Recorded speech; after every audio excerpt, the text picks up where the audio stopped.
Hi, I'm Jim Towey, founder of Aging with Dignity. I'm here with Kathy Clarke, and we're going to have a discussion about Canada's assisted suicide law, what they call medical aid in dying, or MAID. Canada's MAID law initially was introduced as a very limited and restricted intervention that would be available to individuals who were terminally ill. There were all sorts of guardrails and safeguards. We now see all those guardrails and safeguards falling off as Canada moves forward to extend it to other populations, individuals who aren't terminally ill, individuals who are disabled, individuals who are depressed or mentally ill, and even minors. Kathy, in a country like Canada, we have such a sunny view about Canada that it's all cheery up north, and yet we see such a sinister scheme and that has public support in Canada because it's been portrayed as compassionate. How can assisted suicide be compassionate? It's hard to fathom where they think it's going to go and how they can justify letting a 17, 16-year-old child who has anxiety make a decision to end his or her life.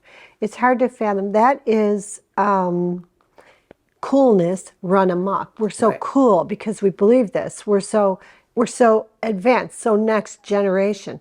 You know, I read a story about a mother whose child had scheduled himself for a termination.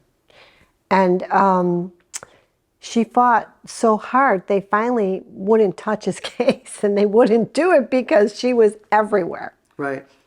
Shining a light on the fact that he's unwell, but there's reasons. No one's checked his diet. No one has looked at why he's anxious. Right. I mean, it goes against human nature, doesn't it? I mean, when you see someone that's up on a ledge that looks like he's on the 10th floor about to jump, our initial impulse is don't.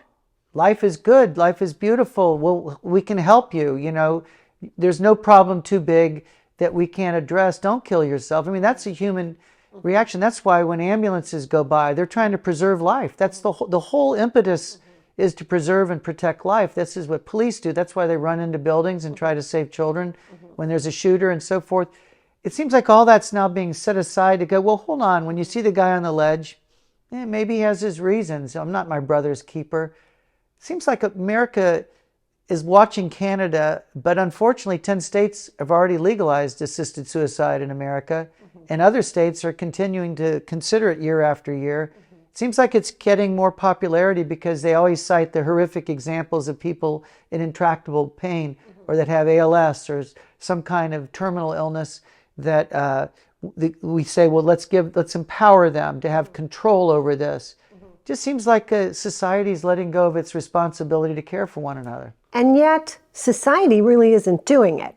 Let's be honest. Right. If we walk past someone on a ledge, we're going to become acutely alert, reverent, conscious of that person's wounds, and we're going to try to help.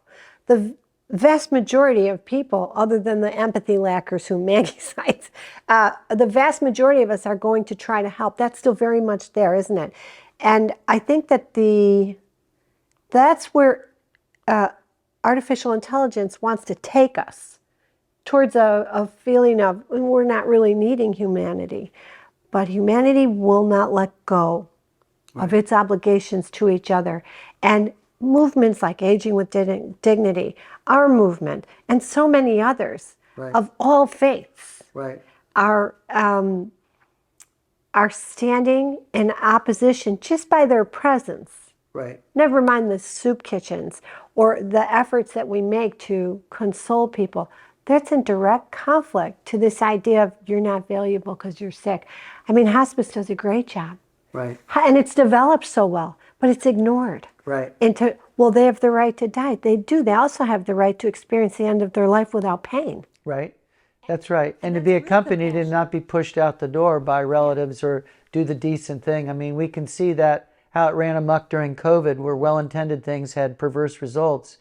We can see at the end of life, of course, it's much easier to kill someone than to care for them. And so I continue to see this movement as one of the great threats, because the right to die is a right the poor will get, that the disabled will get. We will help them die instead of helping them live, helping them have an acceptable quality of life. with our disabled, with the mentally ill, getting them treatment and services all over our country. They're substandard mental health treatment. So it's a quick fix. Let's smother them with love as they end their life. Do nothing for them while they're in misery. It just seems like it's upside down, the priorities. I think it's going to turn right side up. I do think we'll get so far and no further. And I'm not naive. I see what it's doing and I see where it's going.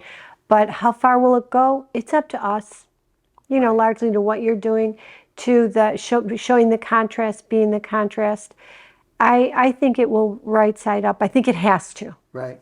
Because it's going to start harming people. Like literally, the people who have to do this. Right. It's like being in a firing squad, isn't it? You can't divorce them from Even the if reality. they lie to themselves and say this is really humane and kind, they know they're killing someone when they administer a lethal dose. Yes. I mean, they may have justified it, rationalized it, but it just is.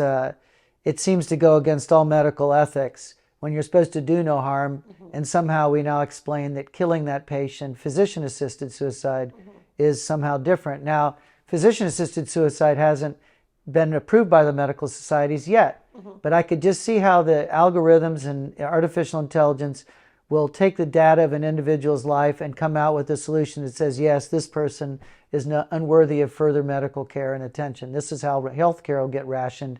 They'll get their ticket for the medical aid in dying. And it's just a disgrace, I think, to see Canada having embraced this and now ignored all the guardrails to extend it even further. And now 10 times more individuals have taken advantage, so-called, of medical aid in dying than in the first year. Yeah, it's increased tenfold. And you look at those numbers and you go, this is Canada trying to kill the undesirables, the unwanted, and they use the few examples of true misery by competent and I would say well-off individuals as the smokescreen to cover this ability to eliminate the poor and disabled from our midst because they trouble us and they bother us. Well, I think you're seeing we can't separate it and isolate that question out from what's happening in the rest of society with the overuse of technology and the artificial intelligence. It's depersonalizing. Right. It's devaluing. Right. And is anyone going to miss these people? Look at what happens on a deathbed. Right.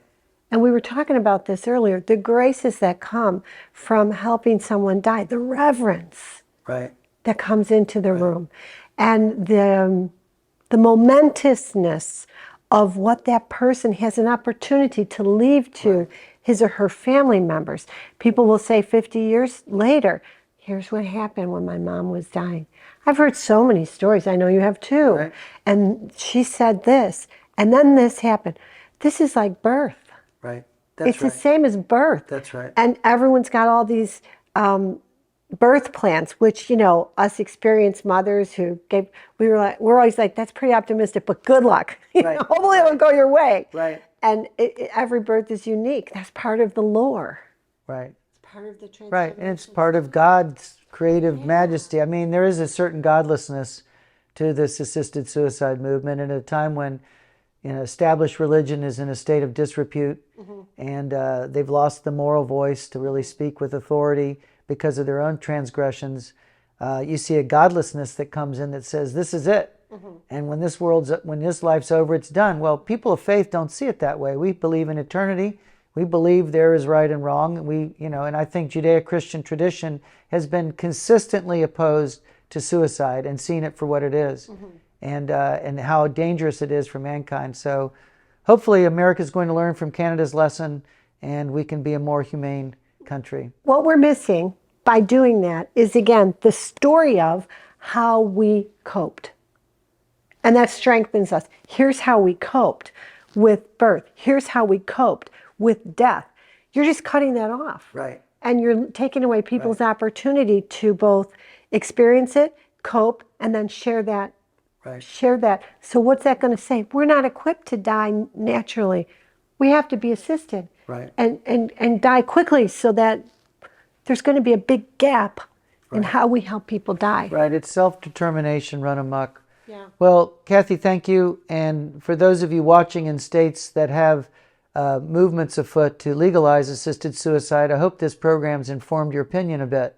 We don't trivialize the pain individuals have and the difficulties the terminally ill, chronically ill face, but we recognize that with creation being an invitation for us to love and to be loved, and for us to see in the Creator that we are a gift and not a burden, it's an invitation for us to reach out with compassion to those in need, particularly those dying and alone. We hope you do. Thank you for watching this program, and continue to watch the series of Aging with Dignity's discussions about artificial intelligence and about the danger of assisted suicide.